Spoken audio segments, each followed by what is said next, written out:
সবজি যেমন খেতেও টেস্টি হয়, তেমন এই যে দেখুন বাছাবাছি করতে অনেক সময় লাগে। এই যে দুইজন বসে পড়েছি সবজি কাটাকাটি করার জন্য।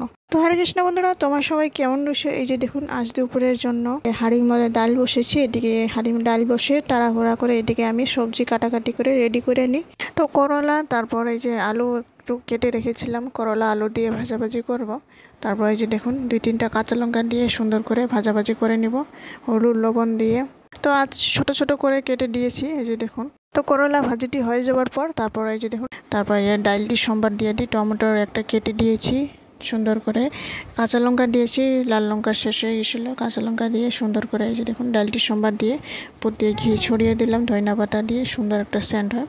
তো ডাটা আলু সুন্দর করে কেটে ধুয়ে রেডি করে রেখেছিলাম। তারপরে যে দেখুন কালো শস্য সাদা শস্য সুন্দর করে মিলাইয়ে আমরা বাটাবাটি করে একটা আদা কুচি দিয়ে, আদা সুন্দর করে দিয়ে বাটাবাটির এক লগে সুন্দর একটা আজকের সবজিটি খুব ভালোই হয়েছিল বর্তমান। তো রান্নাবান্না শেষ করে নেওয়ার পর এই যে দেখুন দুপুরের খাওয়াটি রেডি করে দিয়ে দিই। এই যে দেখুন করলা ভাজি আলু দিয়ে ডাল, তারপরে যে ডাটা আলুর চচ্চড়ি। এই যে দেখুন ডাল, ডাটাটি বেশি গ্রেভি করলাম না, হালকা একটু গ্রেভি করেছি, খেলে খুব টেস্টিও হয়। তো তেমন বাঁচতেও সময় লাগে সবজির তেমন। তো এই যে দেখুন তারপর অনুরাধারে খাওয়াইয়ে দিই, এই যে ওরা খাওয়াই দিয়ে তারপর আমি খেয়ে নিই। তো বন্ধুরা, ভিডিওটি ভালো লাগলে একবার লাইক করে দিয়ে যাবেন।